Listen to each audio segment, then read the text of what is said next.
Membikin suatu yang baru agama nggak boleh.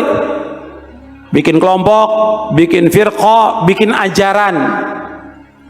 Seperti ajaran tarekat, ajaran tasawuf. Islam nggak pernah mengajarkan. Nabi nggak pernah mengajarkan. Kemudian dibagi lagi. Ini ada tarekat, ada syariat, ada hakikat, ada ma'rifat. Nggak ada dari Nabi SAW. Nggak ada dari sahabat. Ini sesuatu yang muhdats, yang baru dalam agama, yang Nabi nggak contohkan. Nggak ada. Nggak ada tarekat, syariat, hakikat, ma'rifat. Maka kata para ulama dalam tasawuf itu awalnya bid'ah dan akhirnya zindiq. Awalnya bid'ah karena Nabi nggak contohkan sesuatu yang baru dalam agama, akhirnya zindiq. Karena ketika dia sudah membagi menjadi 4 golongan itu, 4 tingkatan, nanti kalau sudah sampai kepada hakikat ma'rifat, kata mereka sudah nggak ada beban syariat lagi, sudah nggak wajib sholat, nggak wajib puasa. Apa benar bagi dalam Islam? Nggak benar. Sekarang orang yang paling mulia dari seluruh manusia siapa? Rasulullah Sallallahu Alaihi Wasallam. Nabi tetap sholat sampai akhir hayatnya. Nabi puasa sampai akhir hayatnya. Dan semua Nabi laksanakan agama ini. Sebagaimana Allah berfirman di akhir surah Al-Hijr, wa'bud rabbaka hatta ya'tiyakal yaqin. Beribadah kamu kepada Allah sampai datangnya al-yaqin. Maksudnya al-yaqin al-maut, kematian. Nabi terus ibadah kepada Allah. Enggak ada dalam Islam dibagi, oh kamu ini masih baru, kamu ini tarekat syariat kamu.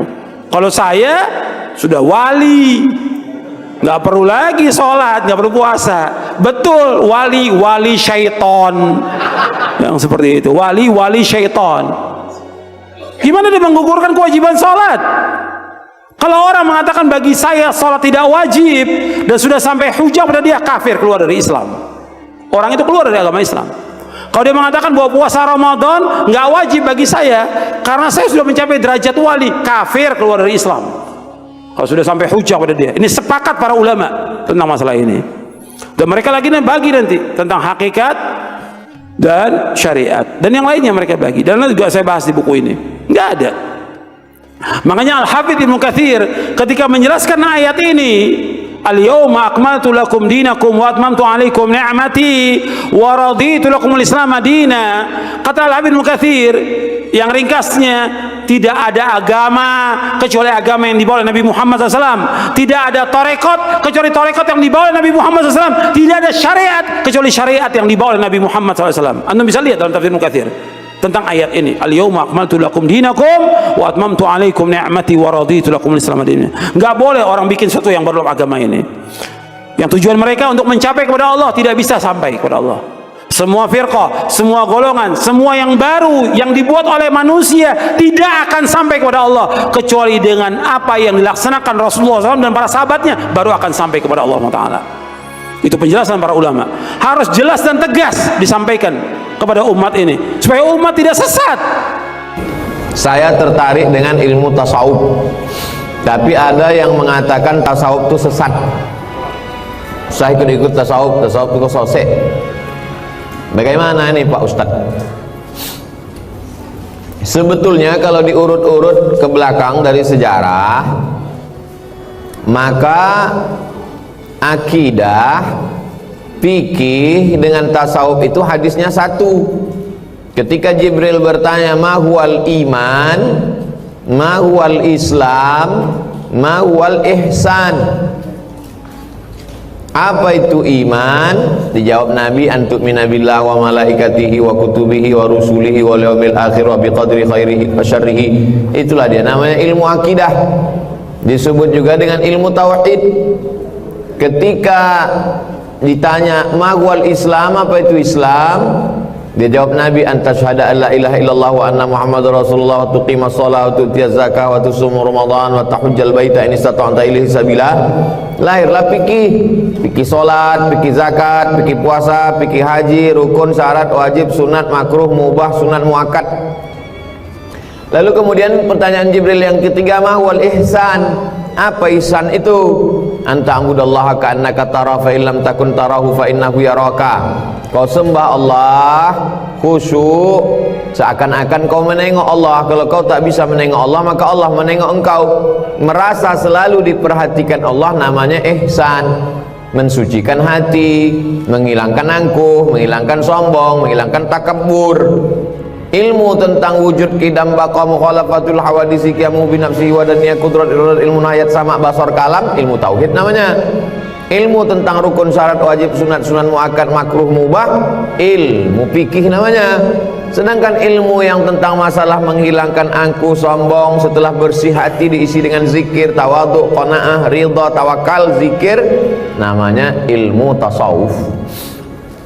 Orang-orang yang tak setuju dengan tasawuf itu sebetulnya dia pakai tasawuf juga, cuman casingnya dia robah, namanya tazkiyatun nafs. Ini pakai tasawuf. Jadi apa namanya Ustadz? Tazkiyatun nafs. Tazkiyatun nafs artinya pensucian jiwa. Jadi sama lah macam orang, saya tak mau pakai baju buatan Indonesia, dibelinya Singapura, padahal baju itu dibuat di Batam juga, isinya sama. Tazkiyatun nafs artinya pensucian jiwa.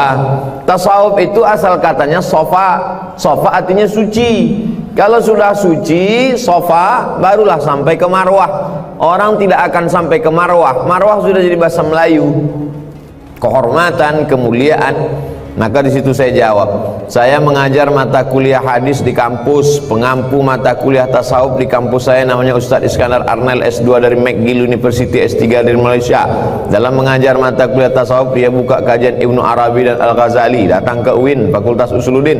Dalam menyikapi tasawuf terbagi dua. A, ekstrim kiri, menolak tasawuf sama sekali, kata dia tak ada tuh tasawuf. Yang kedua, ekstrim kanan, sangat mendukung tasawuf total. Siapa yang tak bertasawuf maka tak masuk surga.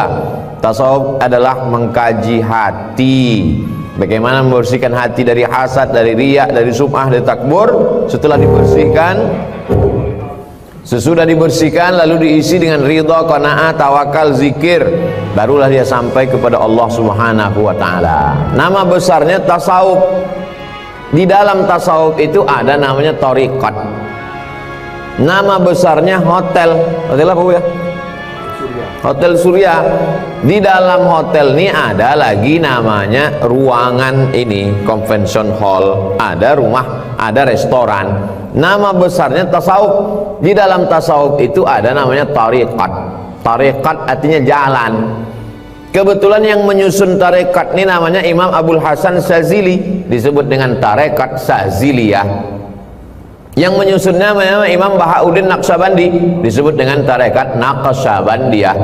Yang menyusunnya namanya Imam Abdul Qadir Al-Jilani, namanya tarekat Qadiriyah. Tarekat adalah jalan, karena untuk mencapai menuju Allah mesti ada jalan. Abdul Somad sampai ke Duri, ada jalannya. Jalan ke Duri ini namanya tarekat. Tapi saya kalau tak ada yang menunjukkan jalan, tak tahu saya mana hotelnya, mana ruangannya, kamar berapa, nomor berapa. Orang yang menunjukkan jalan itu namanya mursyid.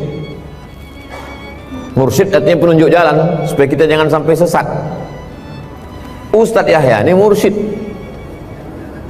penunjuk jalan waktu umroh. Mursyid, guide, menunjuk jalan. Nah, jadi makanya dalam berzikir ada mursyidnya.